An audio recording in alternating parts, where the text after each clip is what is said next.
Are you an entrepreneur, a leader transforming your organization, or simply fascinated by the Swiss entrepreneurial culture? The Growth Hacking Culture podcast, the Swiss made edition, is your go to resource for actionable insight and inspiring stories. Today, our guest is Oliver Durrer. And the reason why we beg him, by the way, to come and join us is because he has a wealth of experience in innovation and entrepreneurship, not only in our little small Switzerland, but across the globe. And that's one of the reasons why we are so happy, Oliver, to have you with us. It's my pleasure. Thank you so much for having me.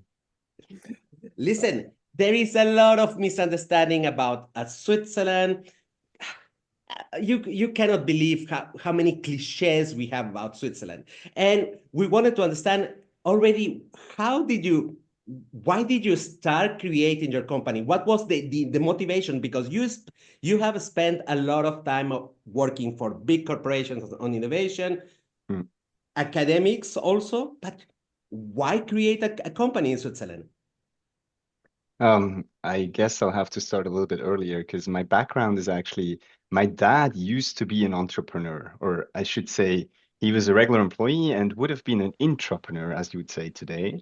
But back then, when software was becoming a thing and he was wanting to pivot and actually build solutions, services, integrations with software for his then employer, who were a laser manufacturer. I think they didn't fully understand the possibilities or they overestimated the risks. So, long story short, he then left that company, went out, created his own, and 13 years later, that said company bought his company. And for me, and as far as I know, they're still one of the most profitable and fastest growing units of that 2 billion euro revenue company. And for me, it was, I could barely understand why there was not a more synergistic solution to basically empower this entrepreneur from within, right? And this was really like the reason why I ultimately created my company to do just that, to holistically empower entrepreneurial potential, whether it's, within a large organization. And I've spent, as you said, quite some time with large organizations like Nestle or Migros, but also empower entrepreneurs to basically go from idea to impact, to really, start and scale. And so I guess that's really the goal. That was as much the origin why to create my company was to, well, you can do this. You do not necessarily have to build your own company. You can do that from within an existing structure, but it needs a holistic approach to make that happen. Mm. Oliver, he asked the serious question, I asked the non-serious question. So how did a boy from Nidwald end up in Lausanne and all over the globe? I mean, how did that happen? I mean, we understand the motivation of your father, but most people would actually play with their wealth, but Mm. you went for it. I mean, what drove you? I am fascinated by people, really, why we do what we do, and then how we do it, and ultimately what we do. And I think languages has always been something which fascinates me.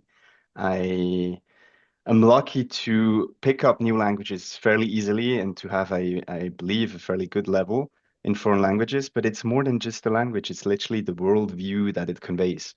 And so for me, when I was already as a schoolboy, I confronted with the choice of what is it that you want to learn as a job. I wouldn't have been able to decide. And my primary school teacher was like, "Oh, you love to learn. Why don't you go to high school? You'll have a bit more time to decide." And I was like, "That's actually smart. Let's do that." And so I went for modern languages there as well because it was easy, contrary to all the math and science and stuff, which was fascinating, but somehow didn't come that easily to me. So yeah, and then when the time came to, okay, now what would you study? I felt I had made my decision that I wanted to go for business, but with a focus on marketing. Because again, the person, people in the micro and macro society, right? What drives us, how to also to a degree, not just make sense of that, but also influence it.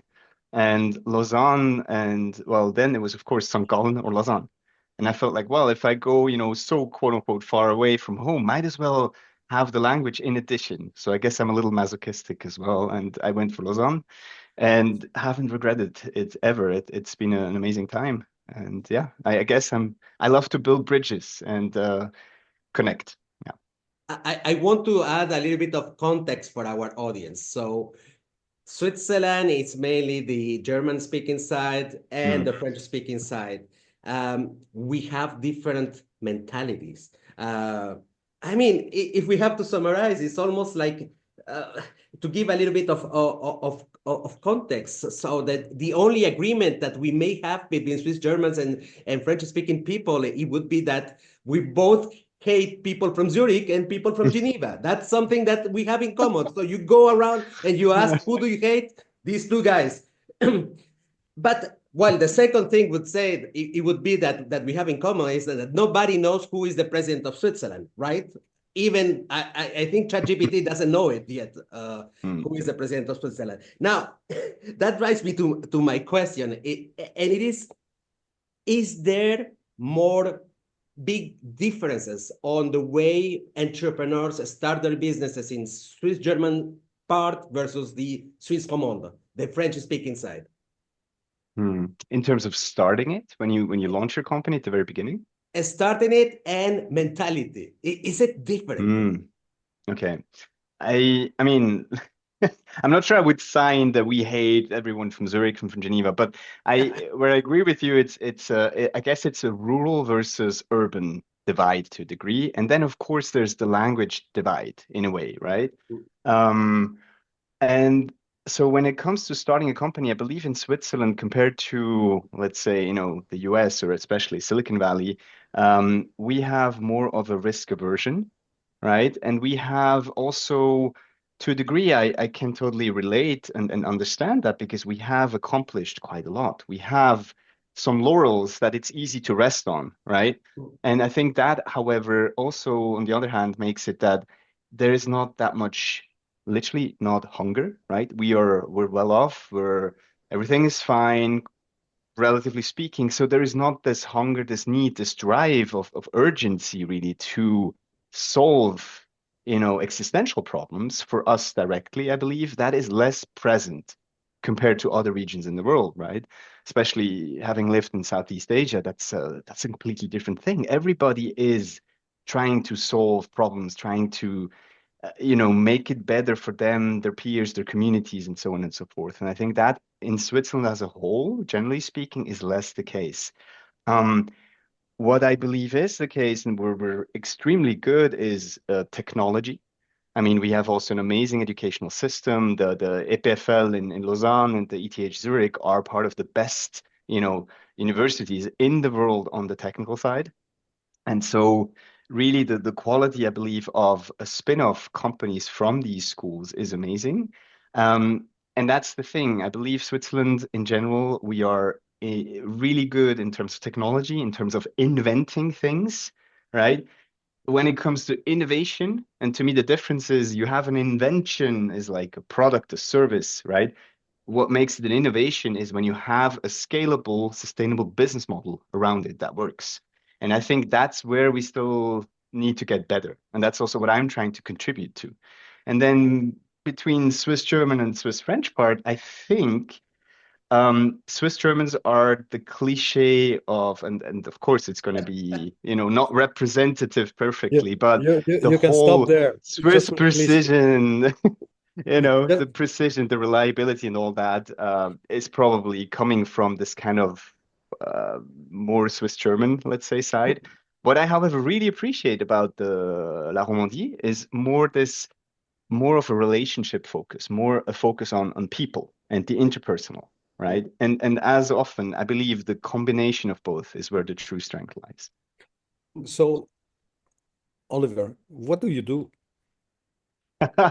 So I'm trying to, first of all, I created my own company basically to not have to decide where I focus on in terms of deploying my, let's say, impact in terms of making one organization as entrepreneurial as possible and create as much innovation impact as possible. But I wanted to spread that out and I wanted to be able to empower across the board, whether it's entrepreneurs starting their company or small and medium businesses transforming, for instance. For instance, also family businesses where, it's running well, everything's fine, but technology is exponentially accelerating the progress, and you need to adjust, and you need to learn new skills, and you need to change your culture in order to do that, and also your structure. Or when it's the big guys, right, where you may have the stability, but not necessarily the speed that startups have and the learning agility. And so what I wanted to do, and that's the reason why I created my company, was to empower that across the board. So from individuals to teams to organizations, to have this, to unleash this entrepreneurial potential from within, right? And so that's what we're doing. We're doing that with individual leadership, executive coaching, with programs where we do mostly training, but also mentoring and coaching of teams with what we call innovation accelerator programs of 3 months, where we go from literally idea or even no idea, just strategic challenges, to impact, to solutions which we know we can fund and scale. And last but not least, also really in more and more organizational design. But maybe that's another dimension that I need to bring in here. And you mentioned that earlier. That's one pillar. Then I have a second pillar, which is education, where I teach at the executive MBA program in digital leadership at HWZ in Zurich. So I go to Zurich quite regularly, Ivan. And the second within, so that's my seniors, my senior executives. And the second, let's say, leg within that second pillar is youngpreneurs, where we teach young adults from 17 to 20, basically entrepreneurship, very hands-on, like an elective course almost, if you will. And last but not least, more and more I'm active internationally as advisor of startups, and also now more regionally and locally, from last summer with Nidwalden Kantonalbank as a board member. So I try to also in my own portfolio to be as holistic as possible to tackle top-down, strategic, but also bottom-up, really empower the people and the culture and the organization. Is there a specific ingredient on what you do, helping young people, helping students in university, and helping from startups to big organizations? Is there an ingredient that your company is doing that is, this is it, this is the differentiator between all these guys who are around and selling the world, selling change and all that stuff? What would you say is that specific ingredient that you're using? It's funny when you phrase it that way. What comes to mind, when creating my company, I went about also finding solutions for insurances and so on and so forth. And one friend of mine, when I asked him that exact question, he said, "Well, me, I am that differentiator."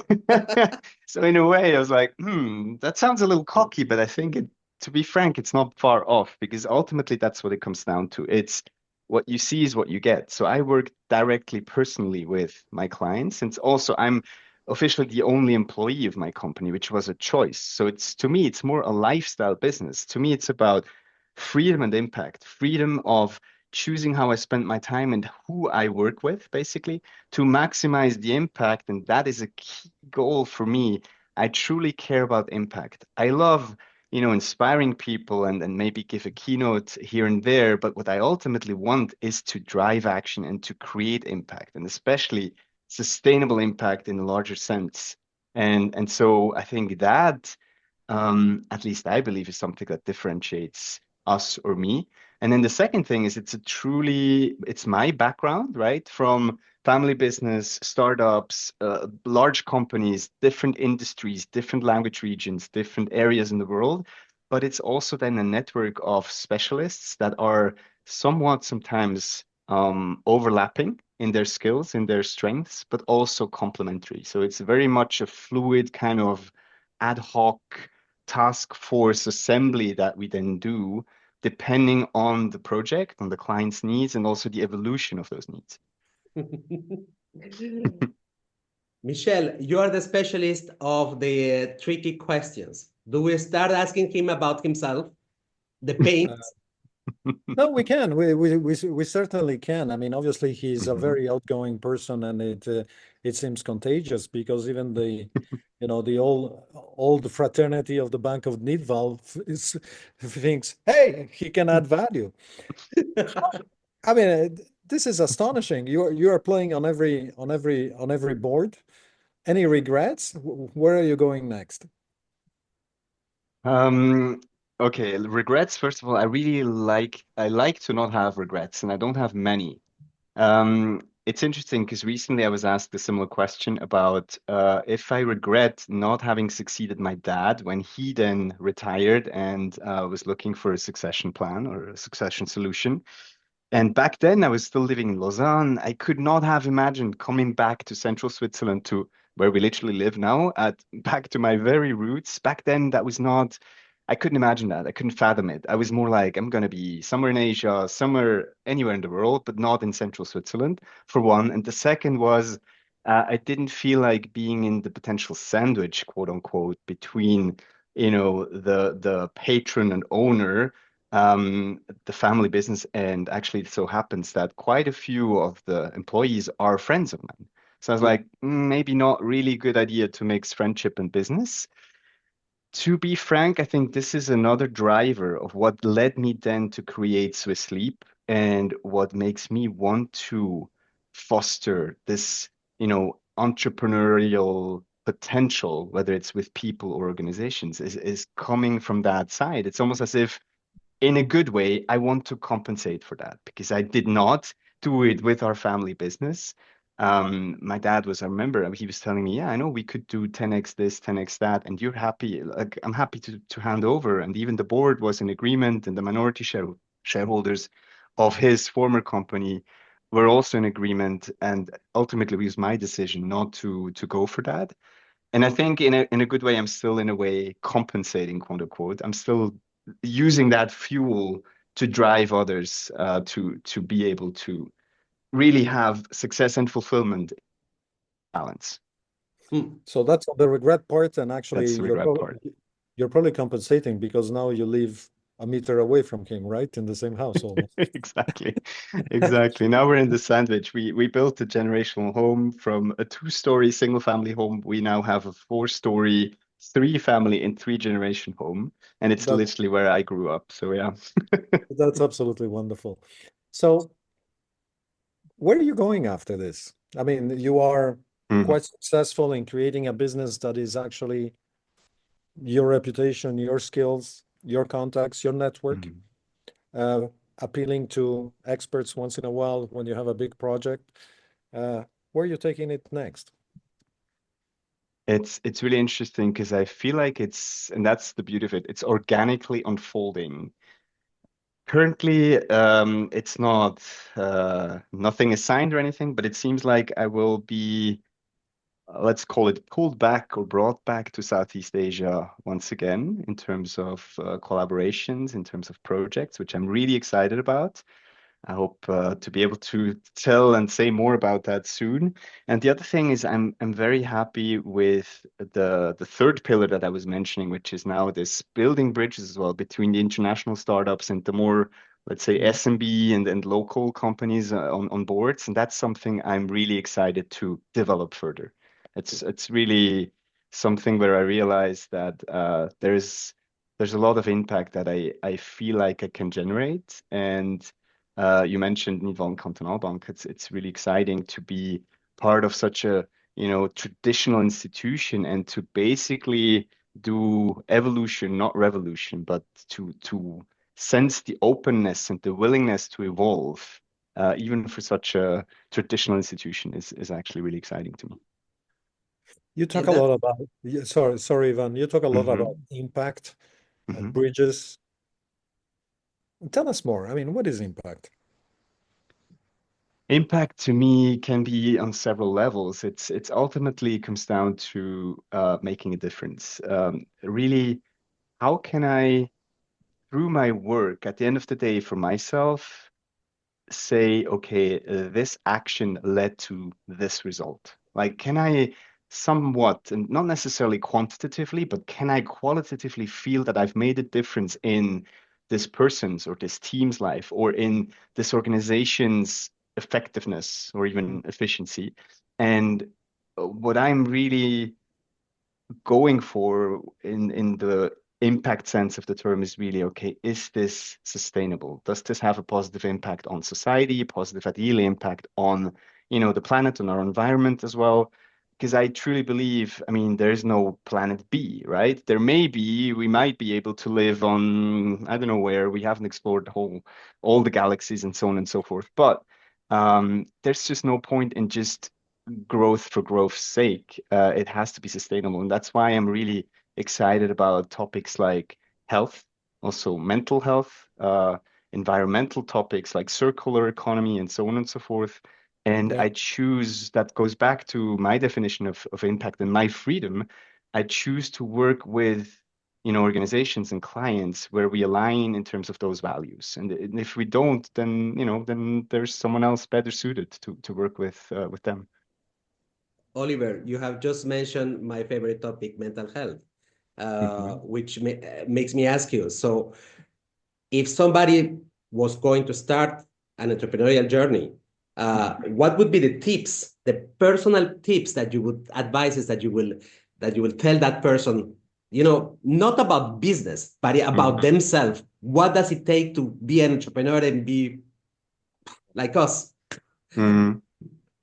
I think the personal dimension of this is often underestimated because there are a lot of resources around in terms of, lean startup, talk to your customers, make sure you build a solution that, is actually a market for and not a solution where it's in need for a problem or a customer and so on and so forth. But I think it's also not talked about that much, the mental toll it can take. The fact that all of a sudden you may not know where your next paycheck is coming from, right? And then how do you go about um, like defining what it is that you want to do, right? I seem to still struggle when someone asks me, what is it that you actually do? And it's like, well, I'm poly passionate. I have so many things that I love doing and so on and so forth. But um, what would I give as an advice is probably do it and have faith.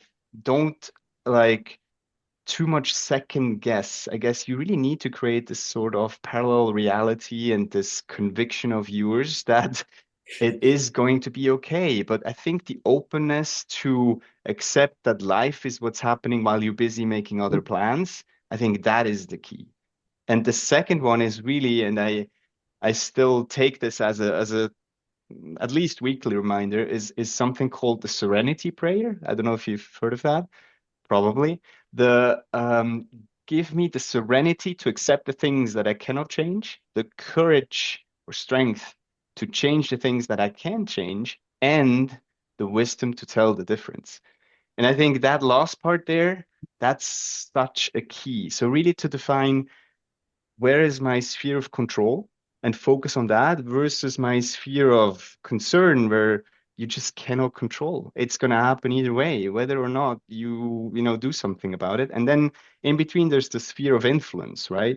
And I think the key is to gradually develop yourself, grow, learn, build this resilience so that you can expand your sphere of control into your sphere of influence. But you will still never be, there will always be an area where it's just you can be concerned about, but you can't do anything about it. And I think still for me, I have a friend who tells me sometimes, ah, you're worrying about stuff you cannot control again.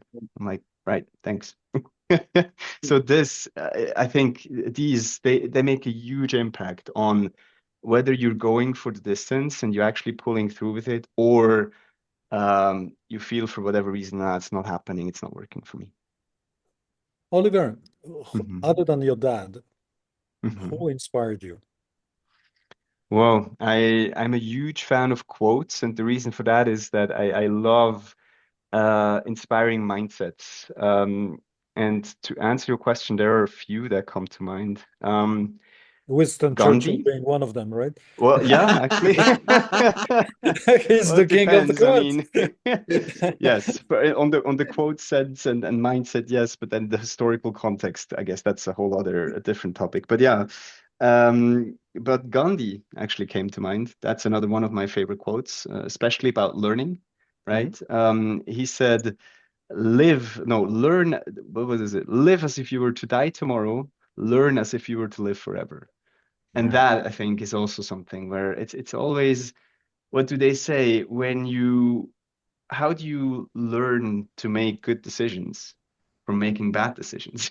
Yeah, of course. Right? So it's a continuous, we're all whips, we're all work in progress, right?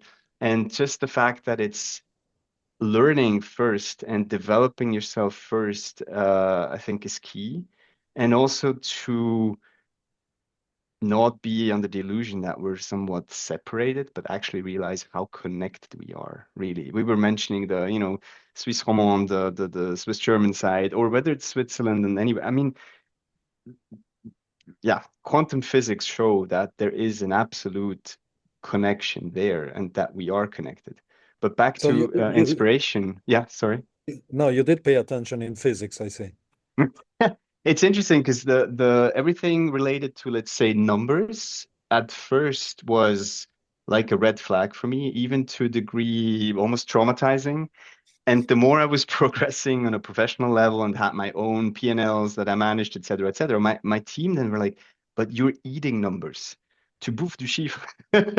Or they were like, literally at Nestle once, a colleague, he was like, in my team, was like, but you eat numbers for breakfast. Like, how can you not be good at, or you claim you're not good at math, et cetera. I was like, yeah, well, now that it is tangible, it's almost like, okay, now I found an access to it and a use case for it. So it was different. Yeah. Okay. You see, Michel, people from Nidwalden are not boring. You were wrong. No, absolutely. That was No, wait, I never good said they were, discussion. I never said they were boring. I said that we needed to understand them better. And Oliver, you've done actually a good job of lifting my ignorance. So Aw. no, I mean, no, your serenity, your bridging, your generosity actually in what you do at work is actually quite inspiring. Thank you for sharing. Thank you very much. Appreciate you saying that. Wow. Oliver, how Yes. can people reach you out? Because I'm pretty sure that today, I guess that still 60% of the small, medium enterprises are still in the traditional model. There is a couple of startups, and people don't know enough that we have a different poles in Switzerland for startups in fintech, for startups in biotech that have been growing, and they need people like you to help them scale. What the hell? And that's what we are good at in Switzerland. Help them scale. So how can they reach you out, Oliver? I guess LinkedIn is always a good first contact. Then the website, SwissLeap.com, where I'm at as well. I still somewhere have an former Twitter account, but I'm not really looking at that anymore so actively. So I guess, yeah, LinkedIn I and the wonder why. website. That's a whole other topic. I used to That's be a very whole other inspired topic. by the new owner, used to be, and now I'm just wondering what the heck happened. But anyhow, that's a different topic. I will be putting both of the links, your website and your LinkedIn profile under this video. Oliver, it was really beautiful and nice to speak to you, man. It was amazing. Appreciate it. Thank you so much, Johan and Thank you, Michelle. Oliver. Thank you, Thank Don. you. Have a great day. Likewise.